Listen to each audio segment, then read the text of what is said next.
नमस्कार साथियों, स्वागत है आप सभी का अंकित इंस्पायर्स इंडिया पर। मैं हूं अंकित अवस्थी। वर्तमान में उत्पन्न जो हालात हैं ईरान इजराइल वॉर के, जिसमें अमेरिका इजराइल के साथ मिलकर संयुक्त रूप से घोषित रूप से ईरान के साथ उलझा हुआ है। वहीं ईरान संयुक्त रूप से ही सबको एक साथ एक जैसा ट्रीटमेंट दे रहा है। इस बीच में हमने तमाम प्रयासों की और तमाम एंगल्स की चर्चाएं इन दिनों की हैं। जो छूट गई वो चर्चा है पाकिस्तान की। हम ये समझने का आज के सेशन में प्रयास कर रहे हैं कि आफ्टर ऑल पाकिस्तान के साथ हो क्या रहा है। क्या पाकिस्तान भी इस युद्ध में एंट्री कर जाएगा? ऐसा सवाल पूछने का बड़ा कारण है। कारण यह है कि जिस सऊदी अरेबिया को ईरान ने अपना दुश्मन समझा हुआ है, जिस सऊदी अरेबिया के प्रिंस के ऊपर यह आरोप लग रहा है कि उन्होंने ही अमेरिका से खमनेई को मारने का कहा कि आप इन्हें खत्म कर सकते हैं, ऐसे में उन सऊदी अरेबिया के साथ पाकिस्तानियों ने एक पैक्ट साइन किया हुआ है और वो पैक्ट है कि आप पर हुए हमले हम पर हुए हमले माने जाएंगे। अब जब ईरान सऊदी अरेबिया को हर दिन टारगेट कर रहा है, रोजाना वहां पर हमले हो रहे हैं, तो पाकिस्तान कब तक मुंह छिपाएगा? वैसे में सवाल बड़ा इसलिए हो जाता है क्योंकि सऊदी अरेबिया पाकिस्तान का बड़ा स्पॉन्सर है, बड़ा फाइनेंसर है, पाकिस्तान को उसकी सुविधाओं के लिए बड़े फंड ऑफर करता है। तो क्या पाकिस्तान सऊदी अरब से अपने किए वादे निभा भी पाएगा या उन्हें छोड़कर निकल जाएगा? इन केस अगर निभा लेता है तो क्या अपने पड़ोस में लगभग 900 किलोमीटर लंबी सीमा रेखा, वो जो ईरान से साझा करता है, उस जगह पर ईरान का झगड़ा मोल ले पाएगा?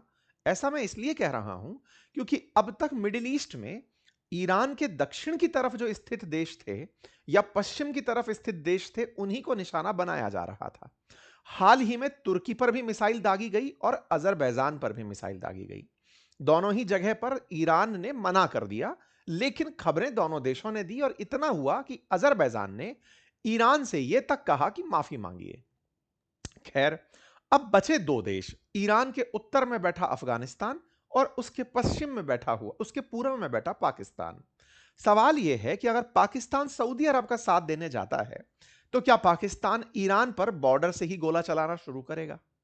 अगर चलाना शुरू किया तो क्या पाकिस्तान एक और मोर्चे से खुद पर हमले बर्दाश्त कर पाएगा? ऐसा मैं इसलिए कहता हूं क्योंकि पाकिस्तान की सीमा जिस जगह ईरान से लगती है, वो पाकिस्तान के लिए पहले ही बहुत अस्थिरता वाली जगह है। बलूचिस्तान है वहां, जहां पर बलोच लिबरेशन आर्मी के लड़ाके हैं। वो ऑलरेडी पाकिस्तान की सेना पर भारी पड़ते हैं। अगर अब ईरान भी वहां से अपने फायर खोल दे और बलोच लिबरेशन आर्मी के साथ पाकिस्तान में रिबेल करा दे, तो ये सारी स्थितियां पाकिस्तान के लिए बड़ी ही अस्थिर हो जाएंगी। एक तरफ अफगानिस्तान का मसला सुलझा नहीं है, भारत दूसरे युद्ध की तैयारी कर रहा है, ये यहां के राष्ट्रपति बोल रहे हैं। ईरान से मोर्चा खुल जाता है, बलोच लिबरेशन आर्मी अपनी तरफ से तैयार बैठी है, और तो और हॉर्मुज, स्ट्रेट ऑफ हॉर्मुज से इन तक तेल पहुंच नहीं पा रहा है। ऐसे में क्या पाकिस्तान इस पूरे युद्ध में सबसे जल्दी खत्म होने वाला देश बन जाएगा? यह बड़ा सवाल बनता है। अब आप पूछेंगे क्या मतलब है, चल कहीं रहा है युद्ध, घसीट के पाकिस्तान पर ले आए, ये क्यों चल रही हैं बातें? बताता हूं। रूस और यूक्रेन जब युद्ध हुआ था, उस समय पर कोई भी देश यह सोचने की स्थिति में नहीं था कि इसका असर श्रीलंका जैसे देश पर पड़ेगा। श्रीलंका में सरकारें बदल गई, हालात खराब हो गए थे। कारण जब पता चला कि साहब रूस जो इनका इंपोर्टर था और टूरिस्ट भेजने वाली जगह देश था, वो अब भेज नहीं रहा है, असर एक इकोनॉमी पर पड़ गया। पाकिस्तान की अर्थव्यवस्था जो ऑलरेडी कहीं ना कहीं मिडिल ईस्ट के रहमो करम पर चल रही है, इनके द्वारा खैरात में दिए गए धन पर चल रही है, उस धन के ना आने से क्या पाकिस्तान वाकई में सरवाइव कर पाए? अब बड़ी सवाल, आप पूछेंगे पाकिस्तान की चिंता आपको क्यों हो रही है? मुझे चिंता नहीं, अस्थिरता दिखाई दे रही है, और वो अस्थिरता ऐसे वक्त पर जब पाकिस्तान ने नैरेटिव वॉर में पिछले काफी सारे दिन भारत के लोगों के खराब किए हैं। आपको याद तो होगा ही कि भारत ने हाल ही में जिस तरह से भारत पाकिस्तान के बीच में ऑपरेशन सिंदूर के बीच का जो माहौल रहा, वहां पर नैरेटिव वॉर में पाकिस्तान के साथ अमेरिका को बैठा पाया था। लेकिन आज पाकिस्तान की मजबूरी यह है कि वो ईरान पर हुए हमले का इजराइल को तो जिम्मेदार ठहराता है, अमेरिका के खिलाफ कोई बयान नहीं दे पाता है। स्थिति को समझते हुए हम अगर आगे बढ़ें तो परिणाम निकल कर आता है कि इस पाकिस्तान को अमेरिका ने पिछले हमलों के दौरान पाल पोसकर बड़ा ही इसलिए किया था कि आने वाले टाइम में जब हम ईरान पर हमला करेंगे तब तुम चुप रहना।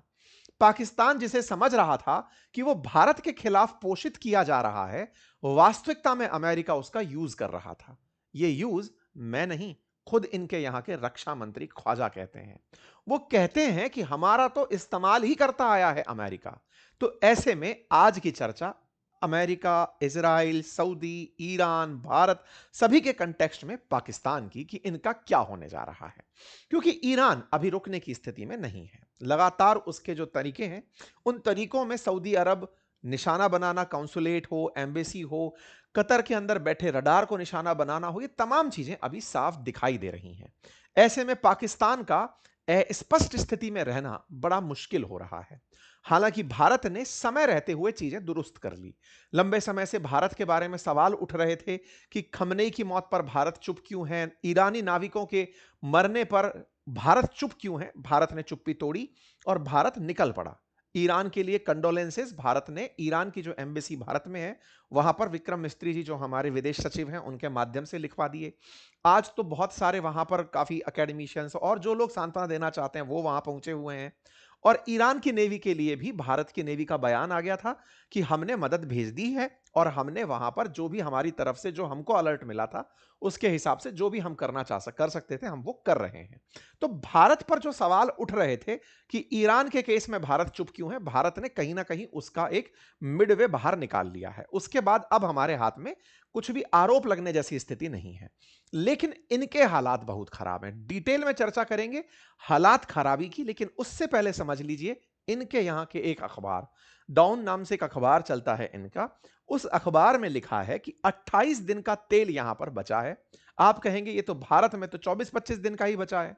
मैंने कल भी जो सेशन किया था उसमें भी जानकारी दी थी कि हमारे यहां के तेल में सरकारी तेल भंडार 25 दिन का अगर है, तो जो गैर सरकारी है, जो हमारी ऑयल कंपनीज हैं, वो लगभग 60 से 65 दिन का तेल रखे बैठी हैं। भारत सरकार 75 दिन के ऑयल के लिए खुद से सुनिश्चित है कि हमारे पास इतना ऑयल स्टॉक है। अगर इनके जैसे हालात हमारे यहां होते, यानी कि वाकई में हमारे यहां पर भी 28 दिन के ही भंडार होते, तो यही स्टेटमेंट हमारे लिए भी सूट कर रहा होता। कौन सा? कि पाकिस्तान के अंदर वर्क फ्रॉम होम करवाए जाने की चर्चाएं चल रही हैं।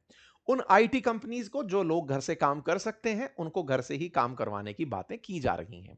इसका मतलब हालातों में अंतर है, पाकिस्तान के हालात वर्सेस भारत के हालात। लेकिन हां, उनके तेल के ना आने से बिगड़ने वाले हालात पर चर्चाएं अभी से शुरू हो गई हैं। तो आइए चर्चा करते हैं पाकिस्तान की कि क्या पाकिस्तान जिन्हें नोबेल पीस पुरस्कार दिलाना चाह रहा था, क्या आज भी उन्हें पीस पुरस्कार दिलाना चाहता है?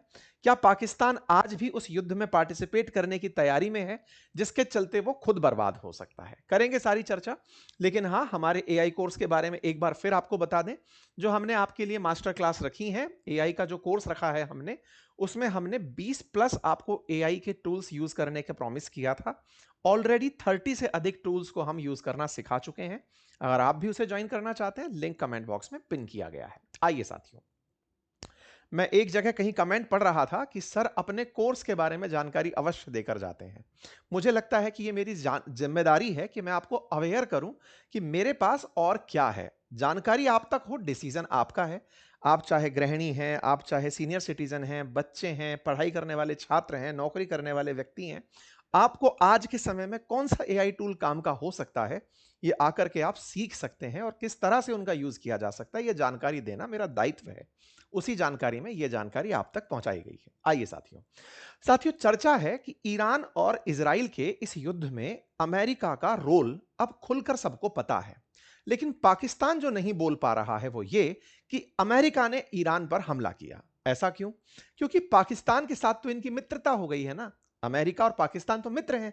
तो पाकिस्तान अमेरिका के खिलाफ कुछ बोल नहीं पा रहा है। जो दुविधा की स्थिति है वही सबसे बड़ी आज की चर्चा है कि अमेरिका खुद क्लेम करता है कि खमनेई डेड और हमने उन्हें मार गिराया। अमेरिका खुद कहता है कि ईरान के हमने इतने सैनिक मार गिराए। पाकिस्तान लेकिन अमेरिका को एक भी शब्द नहीं कहता। शुरुआत से शहबाज शरीफ के ट्विटर हैंडल को अगर ऑब्जर्व करें तो इसमें एक चीज निकल कर आती है और वो ये कि ये अपने स्तर पर मिडिल ईस्ट के देशों को संदेश भेजते हैं बिल्कुल उसी अंदाज में जैसे हमारे देश के प्रधानमंत्री ने भेजा। हमारे देश के प्रधानमंत्री ने इजराइल शब्द भी यूज नहीं किया था कि ये इजराइल की हॉस्टिलिटी है, लेकिन इन्होंने इजराइल का नाम लिया, अमेरिका का नाम नहीं लिया। सब लोग अपने अपने सेलेक्टिव मैनर में अपनी जियोपॉलिटिक्स बचा रहे हैं। भारत को इजराइल का नाम भी नहीं लेना था, भारत ने ईरान का नाम भी नहीं लेना था, लेकिन सबको कहा कि शांत रहिए। पाकिस्तान को इजराइल का नाम लेना था, अमेरिका का नाम नहीं लेना था। इन्होंने सबको वैसे ही सेम मैसेजेस चिपकाए। गिनती से सबको यही कहा कि साहब जो हो रहा है गलत हो रहा है। इस गलत में इनका मैसेज क्राउन प्रिंस बिन सलमान के पास भी गया, सऊदी के पास भी गया, जिसने कभी इनसे ये कस्में खिलवाई थी कि एक दिन अगर हम पर हमला हुआ तो पाकिस्तान उसे खुद पर हमला मानेगा। इंटरेस्टिंग पार्ट यह था कि जब पाकिस्तानी इस डील को कर रहे थे, तब उन्हें यह विश्वास नहीं था कि ईरान सऊदी को मारने आएगा। उन्हें यह था कि जैसे कतर पर इजराइल की मिसाइल आकर गिरी है, ऐसे किसी दिन अगर सऊदी पर आकर के इजरायली मिसाइल गिरती है, तो हम सऊदी के साथ खड़े हो जाएंगे और इजराइल के साथ लड़ाई कर लेंगे। उन्हें यह नहीं पता था कि ईरान उनके घर पर ही लेकर युद्ध पहुंच जाएगा कि लो भाई मैंने गिरा दी, लो आओ अब मुझसे लड़ो। हुआ भी यही। शहबाज शरीफ दिन दिन अपने मिडिल ईस्ट के देशों तक मैसेजेस भेजते रहे।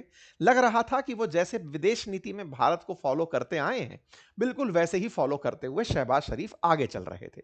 मिडिल ईस्ट के लगभग हर देश से बतिया लिए, टर्की से भी बातचीत, तमाम देशों से इन्होंने अपने स्तर पर बातचीत कर ली। अजरबैजान जो पाकिस्तान का मित्र है, अजरबैजान, तुर्की और पाकिस्तान, तुर्की, अजरबैजान और पाकिस्तान तीनों एक मित्र राष्ट्र की श्रेणी में रहते हैं। तीनों मित्रों को एक साथ जब टारगेट किया जाना शुरू हुआ, तब भी पाकिस्तान चुप्पी साधकर बैठा रहा। कुल मिलाकर के आज की चर्चा इसलिए बड़ी चर्चा है क्योंकि पाकिस्तान सऊदी के बारे में कोई भी बयान नहीं दे पाया। सऊदी के बारे में बयान के लिए संसद में इनसे प्रश्न किया गया। संसद में प्रश्न किया कि सर आपने जो सितंबर 25 में सऊदी के साथ पैक्ट किया था कि हम दोनों एक दूसरे के साथ रहेंगे, म्यूचुअली एक होकर के उन पर हो रहे हमलों से लड़ेंगे, आप कहां हैं? सऊदी अरामको पर हमला हो लिया। सऊदी अरामको की तस्वीरें दुनिया के सामने आ गई, हालात दुनिया के सामने निकल कर आ गए। सऊदी के अंदर जो एम्बेसी है रियाद में, उस पर हमला हो लिया, उसकी तस्वीरें आ गई। इस पर पाकिस्तान के विदेश मंत्री इसाक डार बाहर आते हैं और कहते हैं कि मैंने सऊदी और ईरान से दोनों से बातचीत की और कहा कि भाई तनातनी को कम करिए। इनका दावा तो इतना तक हुआ कि इनके कहने के बाद ईरान ने सऊदी को मारना रोक दिया है। इनके बयान देख करके बड़ा ही मजा आया। मजा इस बात का कि 3 मार्च को यह न्यूज बाहर निकल कर आती है पाकिस्तान के विदेश मंत्री इसाक डार की तरफ से कि इस्लामाबाद ने ईरान और सऊदी दोनों को समझाया कि भाई लड़ना नहीं है, अदरवाइज मैं इन्वॉल्व हो जाऊंगा। इनका बयान शायद आप ना सुन पाए, लेकिन मैं यहां से पढ़कर सुना देता हूं। We have strategic mutual defence pact with Saudi Arab, the whole world know about it, we are bound by that. I immediately reminded our brothers in the leadership in Iran that please keep that in mind. They asked for some assurances. They told me to tell them, yani Saudis, that their soil should not be used against Iran.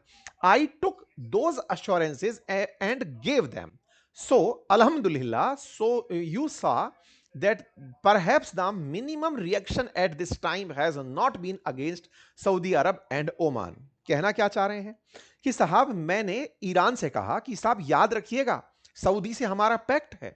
Iran ने कहा कि Saudi से कहिए कि वो अपनी जमीन का उपयोग हमारे खिलाफ ना होने दे। हमने यही बात सऊदी से कही कि आप अपनी जमीन का उपयोग सऊदी के ईरान के खिलाफ मत होने दीजिएगा। सऊदी ने हमें आश्वासन दिया कि नहीं होने देंगे, और जब से हमने ये काम किया है तब से ईरान ने सऊदी पर हमले बिल्कुल कम कर दिए हैं। यह बयान 3 तारीख का है, 3 मार्च का है। निश्चित ही इन्होंने अपनी संसद में 3 के दिन में दिया होगा, 2 तारीख के अपडेट्स के ऊपर आधारित दिया होगा। हम ये मान लेते हैं कि पाकिस्तान ने दोनों से बात की होगी, लेकिन वास्तविकता यह है कि आपका डिफेंस पैक्ट सऊदी से है, ईरान से नहीं है। आप ईरान से बात करके कह रहे हैं कि आप हमले मत करिए, ध्यान रखिएगा कि हम सऊदी के साथ हैं। आपको बातचीत के लिए मध्यस्थ नहीं बनाया है सऊदी ने, आपको कहा है कि हम पर हमला होगा, चले आना, युद्ध लड़ना है। तुमने उसकी शर्त पूरी नहीं की। कोई बात नहीं, ऐसे में यह सवाल तुम्हारे लिए भी वैलिड है कि जब अफगानिस्तान तुम्हें ठोक रहा था तो सऊदी भी नहीं आया। हमारे देश में इस बात को बहुत बड़ा चढ़ा के दिखाया गया था कि एक दिन ये सब एक होकर के किसी दिन भारत के खिलाफ एक हो जाएंगे। ये अब क्लियर होने लगा है कि ये किसी के साथ नहीं है, ये आपस में ही लड़ लड़ के एक दिन खत्म होंगे। खैर, फिलहाल के लिए इनके बयान की भी अब हम पुष्टि कर लेते हैं, क्योंकि इन्होंने कहा कि पाकिस्तान शांति के लिए भूमिका निभा रहा है। तो आइए चेक करते हैं कि क्या वाकई में ईरान ने सऊदी पर हमले रोक दिए। ये न्यूज आप देख रहे हैं 5 मार्च की। कहां की है? मिनिस्ट्री ऑफ डिफेंस की। कौन सी जगह की? सऊदी अरब की। क्या कह रहे हैं? इनके ऑफिशियल स्पोक पर्सन का कहना है कि इन्होंने ईरान की तरफ से आए हुए ड्रोन जो कि अल जाफ रीजन पर आ रहे थे, उन्हें न्यूट्रलाइज किया है 5 तारीख को। 4 मार्च को भी देख लेते हैं। Official spoke person ministry of defence ने कहा कि अटेम्प्टेड अटैक ऑन रास तनूरा रिफाइनरी, कि हमारी रिफाइनरी पर फिर से अटेम्प्ट किया गया है। और देखिए 6 मार्च की 3 ballistic missile launched towards Prince Sultan airbase. और देखिए 6 मार्च की a drone in the eastern region, ये देखा गया है। आज की स्थितियां हैं ये। पाकिस्तान 3 तारीख को क्लेम कर रहा था कि इसकी बातों को मान लिया गया। हम कंक्लूड करें। कंक्लूड यह है कि सऊदी के साथ इसने अपना वादा खिलाफी किया। वादा खिलाफी में सबसे बड़ा सवाल यह कि अगर यह उतर जाता तो इसे डर इस बात का था कि कहीं ईरान इनके खिलाफ मोर्चा ना खोल दे। तो सऊदी अरब निश्चित ही इनकी वजह से यह तो समझ चुका होगा कि पाकिस्तान ट्रस्टवर्दी मित्र नहीं है, जिसके लिए इन्होंने इस तरह के बिल्कुल आवाभगत की थी कि आइए आपका स्वागत सम्मान है। लेकिन ऐसा नहीं हुआ। अगर यह हो जाता तो ईरान इनको भी तुरंत पनिशमेंट टिकाता, भले ही ये कितने ही बड़े न्यूक्लियर वेपन स्टेट रहे। आप कहेंगे नहीं नहीं साहब, पाकिस्तान के पास न्यूक्लियर बॉम्ब है, उसके खिलाफ वो नहीं मोर्चा खोलेगा। सुनिए, ईरान को पता है कि इजराइल के पास न्यूक्लियर बॉम्ब है, आए दिन गोला फेंक रहा है। ईरान को पता है कि अमेरिका के पास न्यूक्लियर बॉम्ब है, आए दिन अमेरिकी बेसिस को ठिकाना निशाना बना रहा है। तो यह दिमाग में मत रखिएगा कि पाकिस्तान के पास न्यूक्लियर बॉम्ब है इससे ईरान डर जाएगा। ना ना ना, अफगानिस्तान ही नहीं डर रहा इनके न्यूक्लियर बॉम्ब से।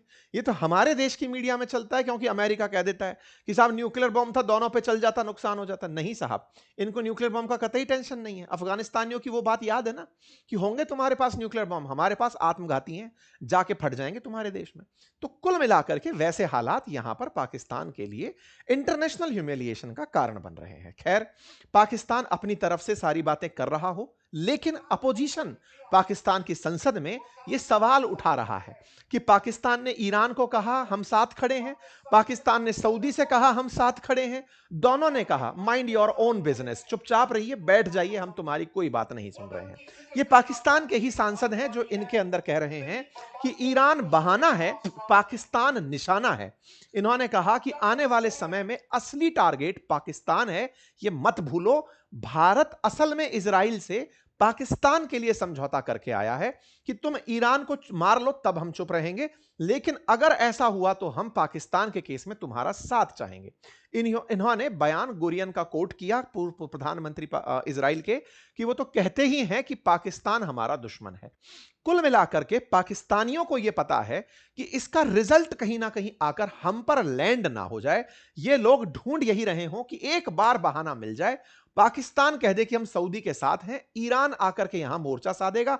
और अगर ऐसा होता है तो इसके अंदर पूरा की पूरा दुनिया के जो रीजनल पावर हैं वो इन्वॉल्व होने शुरू हो जाएंगे। खैर, पाकिस्तान के अपोजिशन ने सरकार पर खूब सारे सवाल लाद दिए। फिर एक सवाल बचता है, तो क्या वाकई में पाकिस्तान ईरान सऊदी या ईरान इजराइल वॉर में इन्वॉल्व होगा? आंसर है बोल्ड लेटर्स में नो। क्यों? कारण यह है कि साहब युद्ध लड़ने के लिए चाहिए होते हैं पैसे। पाकिस्तान के पास भारत से युद्ध लड़ने के लिए भी धन नहीं था, लेकिन उसके पास गिरवी रखने के लिए अमेरिका के सामने बहुत कुछ था। वो अपने रिसोर्सेज को जाके अमेरिका के सामने गिरवी रखाया कि सर सुनिए, ये पकड़िए, आप हमारे मिनरल्स को निकाल लीजिएगा, भारत से हमारा युद्ध रुकवा दीजिए, हम क्रेडिट आपको दे देंगे, कहेंगे कि पीस प्रेसिडेंट कह दो इन्हें। हुआ भी ये, दुनिया ने सबने देखा। फिर इसकी मौकरी बनते सबने देखा कि ट्रंप इन्हीं के कहने पे पहले बोले 5 फाइटर जेट गिरे, 6 गिरे, 7 गिरे, 8 गिरे, 9 गिरे, 10, अब तक 11 गिरा चुके हैं। तो लोगों को समझ में आ गया कि ये केवल एक फर्जीवाड़ा था। अब पाकिस्तानियों को भी ये समझ में आ गया था कि ये सब पूरी कुल मिला के फर्जीवाड़ा रहा। भारत चुपचाप बैठ गया कि ठीक है, तुम लोग खेल लो एक बार, खुद के खेल में फंसोगे। हालात इनकी अर्थव्यवस्था के, और अर्थव्यवस्था की ही अपडेट आज के सेशन में यह है कि सरकार फिर से वर्क फ्रॉम होम जो कोरोना काल में था उसकी चर्चा के लिए बैठक बुला रही है। यह पाकिस्तान के अखबारों में छपी खबर है जो मैं आपके साथ साझा कर रहा हूं कि स्कूल कॉलेजेस के अंदर ऑनलाइन पढ़ाई की बात की जा रही है और आईटी कंपनियों को कहा जा रहा है कि उनके कर्मचारियों को अगर हो सके तो घर से काम कराओ। ऐसा क्यों?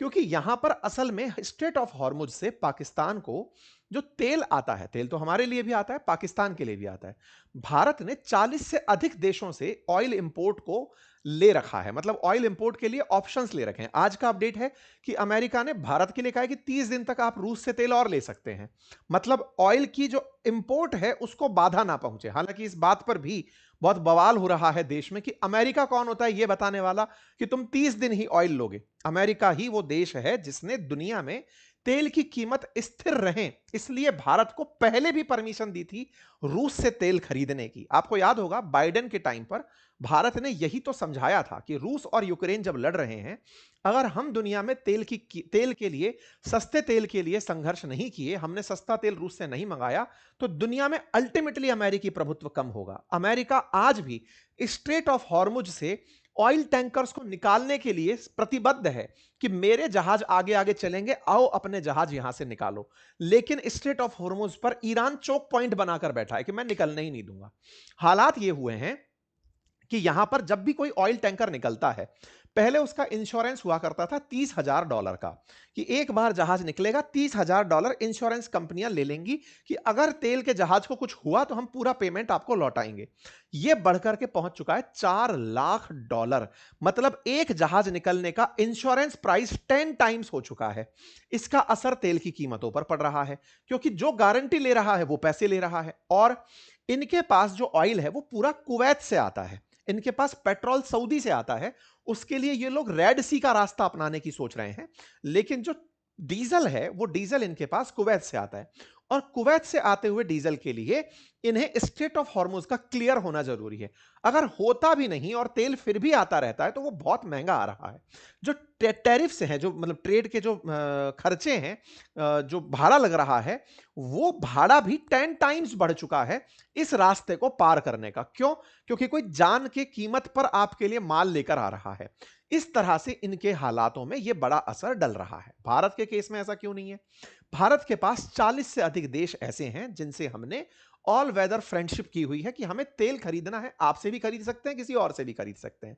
हम भले ही स्ट्रेट ऑफ हॉर्मुज से 55% तेल लेते हो, लेकिन 20-25 दिन के लिए, महीने भर के लिए, जब तक भी यह अस्थिरता रहती है, अगर हम उसे रूस से तेल को खरीद लेते हैं, हम कहीं और किसी देश से, वेनेजुएला से, अमेरिका से, कहीं से भी तेल को अगर लेके चलते हैं, तो भाव के अंदर, बाजार के भाव के अंदर स्थिरता बनती है। भारत के अंदर बड़ी राजनीति इस बात पर हो रही है कि 30 दिन की परमिशन देने वाला वो कौन होता है। इस पर भारत सरकार खुद इस बात को लेकर के खुश है कि भाई हमने 30 दिन की परमिशन ले ली, देश के अंदर तेल की कीमतें नहीं बढ़ेंगी, ये हमने जीत प्राप्त कर ली। सबका अपना एंगल है। कुल मिलाकर फिलहाल पाकिस्तान पर फिर से लौटते हैं। पाकिस्तान ने अपनी तरफ से यहां की कीमतों का बढ़ना देख लिया है। कारण सामने है, स्ट्रेट ऑफ हॉर्मुज बंद पड़ रहा है, और यही कारण है कि इनके यहां क्रूड ऑयल मात्र 25 दिन का बचा है। 25 दिन के अंदर अब भंडार धीरे धीरे घट रहा है।